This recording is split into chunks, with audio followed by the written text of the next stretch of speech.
the world of Mecha, the colored plastic kit world of Mecha.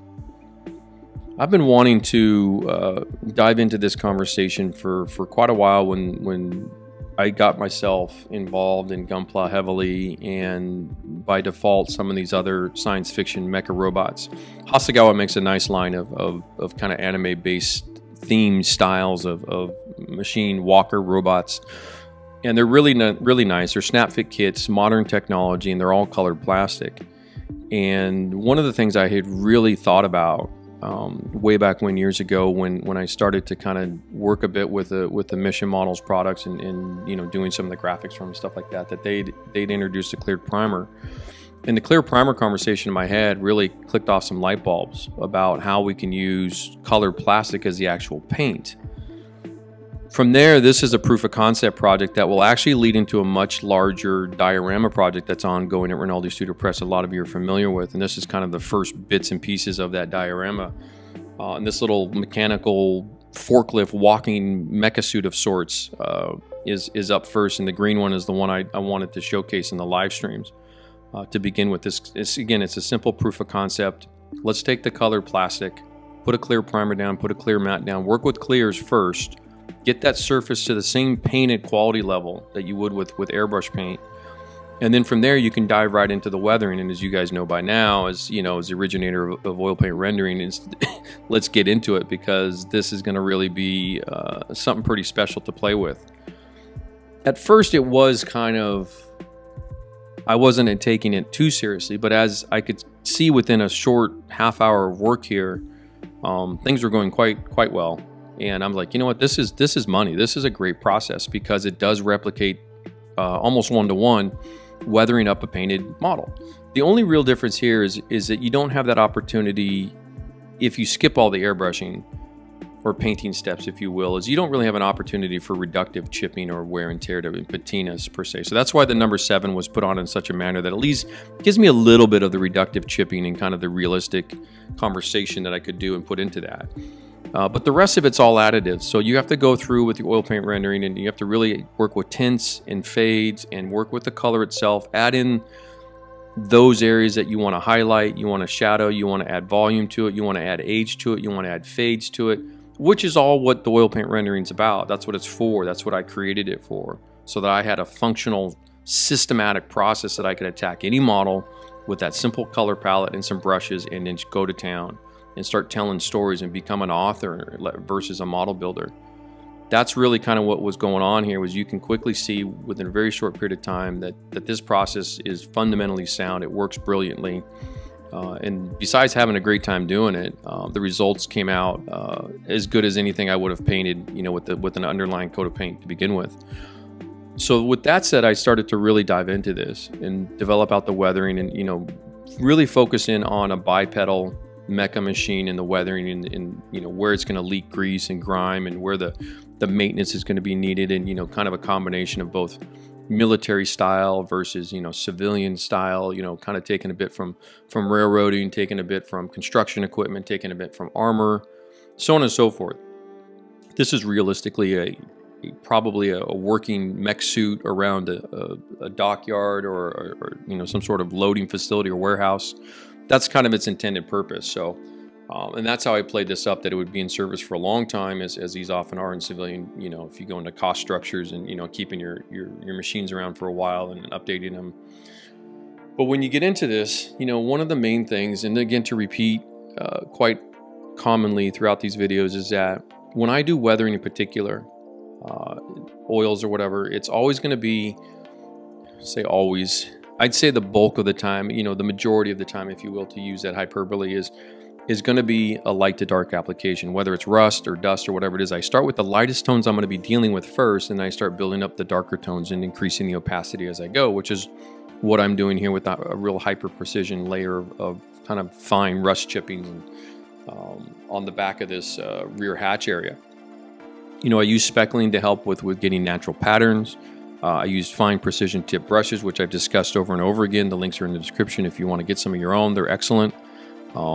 Those kind of things are important because you need to have the right tools. You need to have the right mental game plan process in place to attack this kind of stuff and create it where there's no real true references for this. You're going to be mixing up kind of what's happened in the real world with science fiction and kind of creating your own story.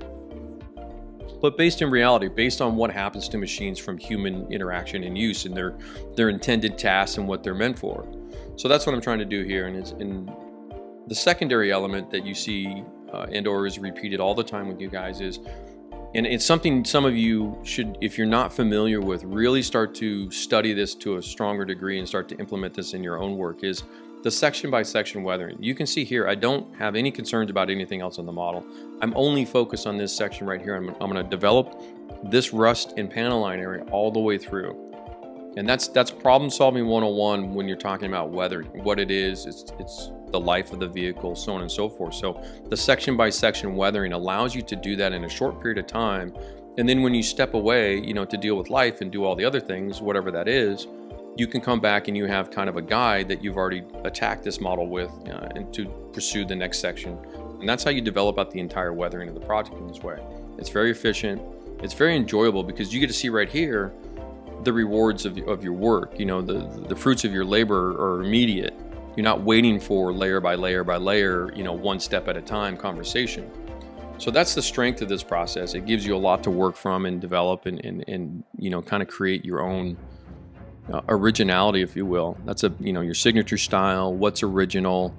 Those kind of things are important, but you need to have a very flexible system in order to do that. If you use a lot of formula type stuff, what happens is everybody's work starts to and does look the same.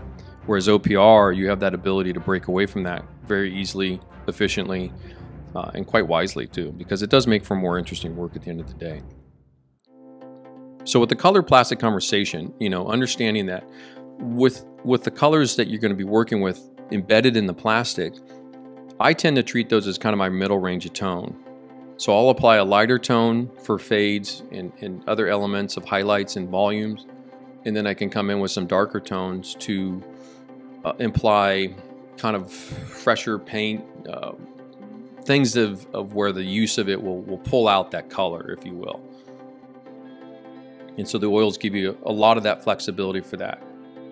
You can see here, it's a simple process of working with the color palette and then coming in and kind of using the shapes and the stories that you've already started to work with, taking everything that's part of this project, including some markings that I've already applied, mostly for kind of demonstration purposes of how do you apply, you know, decals and stuff like that in terms of this kind of scenario.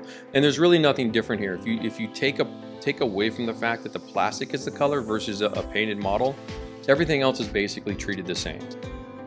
And that was kind of the reinforcement of that concept, that that's what's going to happen if you tackle this group of injected molded kits in this manner, which is substantial. If you're unfamiliar, it's realistically in terms of the greater hobby or the overall hobby, it's probably half of the actual kits made on the planet Earth today. I mean, it's injected colored plastic is extremely common in this world. So that means there's a lot of them, which is the whole point of this, is that there's a lot of them to use and get some functionality out of them, which is pretty cool.